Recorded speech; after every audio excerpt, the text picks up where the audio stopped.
Hi guys, welcome. Let's talk more about qigong. Okay, this question is from Rick024. Hey Rick. Okay, question. How does qigong calm the fight or flight response? Wow, that's a deep dive right there. Okay, that's a very good question. Let's look at it from a martial art point of view, because fight or flight, right? When we learn martial art, and I'm sorry to bore you if you're not interested in martial art, but it's a good analogy because fighting. I used to do martial art I still do martial art, but I used to train like a net for 24 years, and I'm on my 40th year this year training in martial arts. And I would say majority of the people I met in martial art fortunately, never been assaulted or attacked.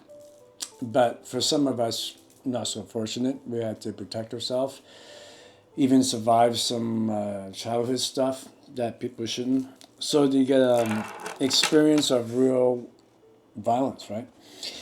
So when you're learning in class, there's a lot of fine motor skills in martial art. Doesn't matter what style you do, Tai Chi, Bagua, Xingyi, doesn't matter. There's a especially where you hold your body, a way to strike, a way to defend yourself, parry, block, redirect, a way to stick, a way to throw, a way to counter throw, a way to lock, a way to kick, a way to move your feet. They're all fine motor skills. And it's a spectrum of fine motor skill. I know some people say, no, we don't do fine motor skill, we do gross motor skill. Well, if it's truly gross motor skill, you wouldn't need to train at all now, would it? It's not completely natural. It's a spectrum. Some more complicated, some more simple. And one man's food is another man's poison. You might think, oh, this is too complicated. It will never work in a fight. Yeah, but it's complicated for you, but it's very easy for someone else. As they have proven in the fighter pilot school, if you go into the cockpit of a fighter pilot, all the buttons and all the stuff they have to look at is too complicated for a dumbass like me, but it's not that complicated to a fighter pilot, right? So I remember there was a documentary on how the nervous system worked. They're the top 1% of the population. So one man's food is another man's poison. But I'm sidetracking and I'm sorry. So, you're training on these fine motor skills. But if you've never been in a real situation before and it happens to you, and if you're genetically kind of different, most people, they'll get an intense adrenaline dump the first 5 times. And it takes about 5 to 10 incidents before you start flipping out when you're calm. And that's their supplement training, which I can talk about later. And by flipping out, I mean your cortisol adrenaline, you get a huge adrenaline dump, which causes you to shake. It causes all the blood to go to your extremities. It increases your pain tolerance. It increases your strength about 30%. Some say 50, but who really knows? So you can take more pain, you can give more pain. Problem is, your depth perception go to crap. Judgment and distance. You start getting tunnel vision, so your diagonal vision goes to crap.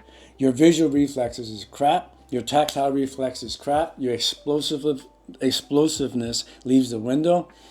Goes out the window, sorry. Your fine motor skill goes out the window. You're not calm anymore. You're emotionally flipping out. You start getting very anxious. You might start getting rage. Not good. Everything that you learn in class, all the fine motor skill goes out the window. So what's the point of training? If you're not calm in a real conflict, anything you train is not going to come out of your body because you basically just lost all your fine motor skill when you're flipping out. So how do you relax under pressure? If you can't relax under pressure from a relative degree, then there's no point in training because it's not going to come out of your body when you flip out anyway. You just got to resort to flipping out. So how do you calm down? And the key is you desensitize yourself through progression. And martial artists has been doing this since the beginning of time. Whereas, okay, we start playing along and being cooperative. I know what you're going to do before you do it. We promise each other not to go too hard. Okay, and as the months go by, you crank up the volume until you're moving faster on each other. And then you crank it up more until you start adding a bit of pressure. Then you crank it up more until you're using a lot of power. And nobody's still dying yet, okay. And then we change the paradigm and go, okay, same thing. But now I don't know what you're going to do. Don't tell me what you're going to do.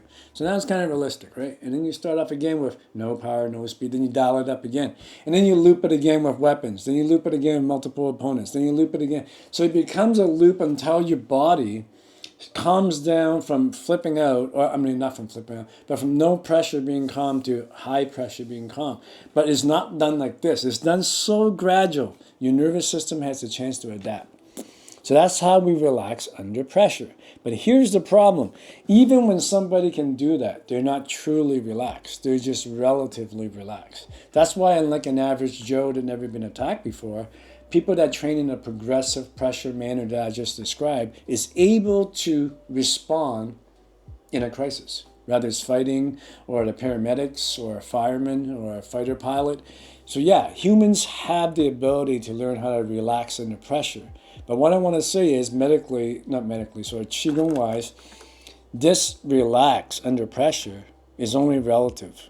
Deep inside, there's still quite a bit of tension. That's why fighters or first responders that can respond with fine motor skill during a crisis is actually not that relaxed. That's why burnout's very high. That's why fighters usually have an uncontrollable temper tantrum, really bad temper and rage, huge ego inflated. They can't control it. They ruin their daily life relationship. They have meltdowns when they overtrain because they're so aggressive and so pumped up. First responder like police officers, military, firemen, I mean, their mental health crisis is pretty well known, so we don't have to go into that. So you're only relatively relaxed. You're not truly deeply relaxed, right? That's very important. So function should not be our only concern. We have to go beyond function to being healthy. Because being functional, relatively relaxed, you're still suffering a lot of mental and nervous system harm, is what I'm saying.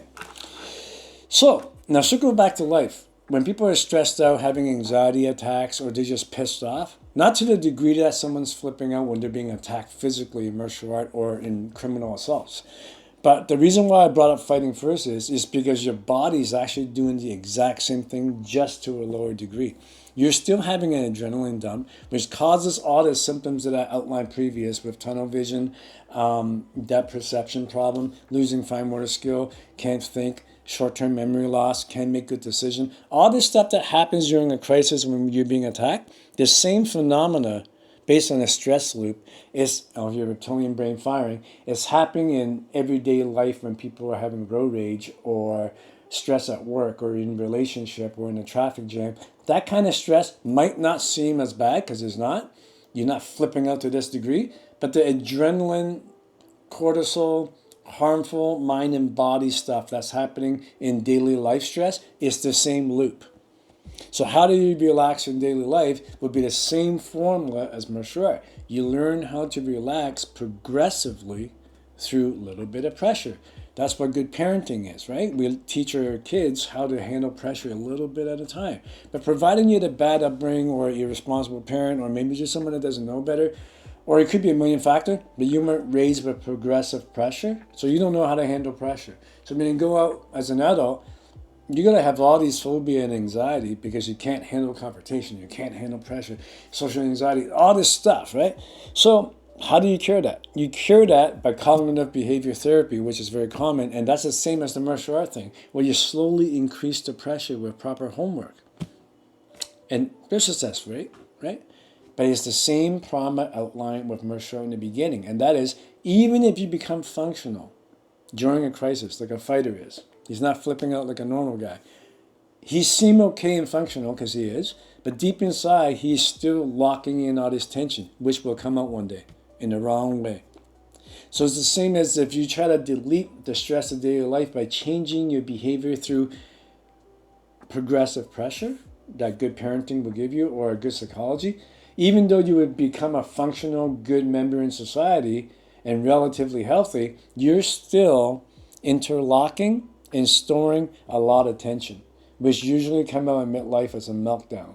It has to go sometimes. You're accumulating it in the attic or in the basement, so to speak. So don't think being functional means is good for you. It's just good on the surface. You're still storing deep tension in your central nervous system, in your cells, which is trauma. So the reason why I'm talking about this is you're asking how can Qigong calm this? Is because Qigong doesn't deal with just a surface layer of you flipping out.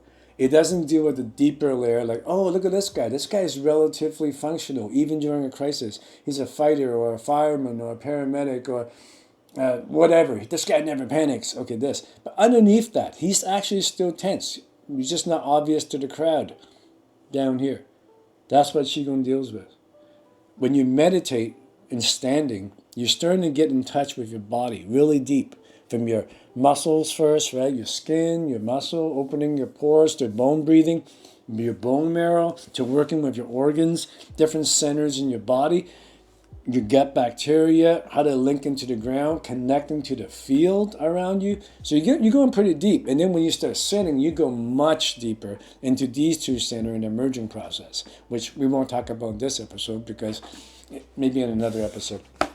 So when you ask, can Qigong calm you down? Yes, but it's not just being calm. Like you can do that petting a puppy or going for a walk or taking a bath. That's just temporary. Everything you store in the basement is still gonna blow up when the right trigger pokes you.